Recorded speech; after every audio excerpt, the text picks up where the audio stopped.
दिसंबर में चलने वाले संसद के शीतकालीन सत्र में ये प्रस्ताव, तो क्या अब अपने से हटाए जाएंगे मुख्य चुनाव आयुक्त ज्ञानेश कुमार? जानेंगे इस रिपोर्ट। विपक्ष ने अब मुख्य आयुक्त ज्ञानेश कुमार के खिलाफ कमर कस ली है। इंडिया गठबंधन ज्ञानेश कुमार के खिलाफ महाभियोग प्रस्ताव लाने की तैयारी में के सामने आते ही देश की राजनीति में उबाल रहा है कि प्रस्ताव दिसंबर में होने वाले संसद के शीतकालीन सत्र में लाया जाएगा।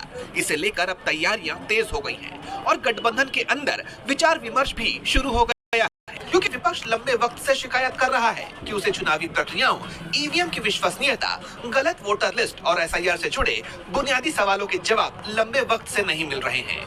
बताया जा रहा है कि कांग्रेस और इंडिया गठबंधन एक लंबी फेहरिस्त तैयार कर रहे हैं जो महाभियोग प्रस्ताव का मुख्य आधार बन सकती है। इनमें प्रमुख बातें हैं। विपक्ष को लगता है कि आयोग का रवैया सवालों के जवाब देने के बजाय उन्हें टालने का है। विपक्ष ने बार बार ईवीएम की गिनती और वीवीपैट के मिलान को लेकर संदेह जताया है। आरोप है कि चुनाव आयोग विपक्ष शासित राज्यों और नेताओं के खिलाफ अधिक सख्ती दिखाता है। नतीजों में हुई कथित देरी और अनियमितताओं पर उठे सवाल। विपक्ष का मानना है कि मुख्य चुनाव आयुक्त संवैधानिक पद की गरिमा के अनुरूप जवाबदेही सुनिश्चित नहीं कर रहे हैं। यानी संसद का शीतकालीन सत्र बहुत ही हंगामेदार रह सकता है और बीजेपी के लिए ऐसा होना बहुत ही चुनौतीपूर्ण हो सकता है, क्योंकि विपक्ष चुनाव आयोग के साथ बीजेपी की मिलीभगत का आरोप लगाता रहा है।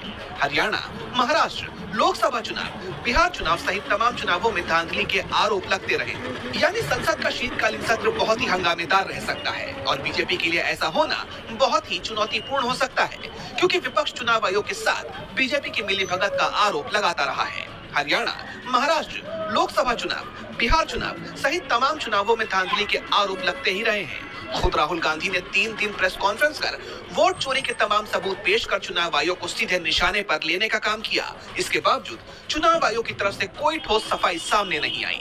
बिहार के बाद अब 12 राज्यों में हो रहे एसआईआर के दूसरे चरण को लेकर भी तमाम तरह की गड़बड़ियों की खबर ने चुनाव आयोग की कार्यशैली और मंशा पर सवाल उठाए हैं। ऐसे में इंडिया गठबंधन की ये कवायद काफी अहम मानी जा रही है। अब सबकी निगाहें इस महाभियोग प्रस्ताव की तैयारी और संसद के शीतकालीन सत्र पर टिकी हुई है, जब ये प्रस्ताव लाया जाएगा। तो क्या वाकई इस प्रस्ताव के आने से जाएगी ज्ञानेश कुमार की कुर्सी?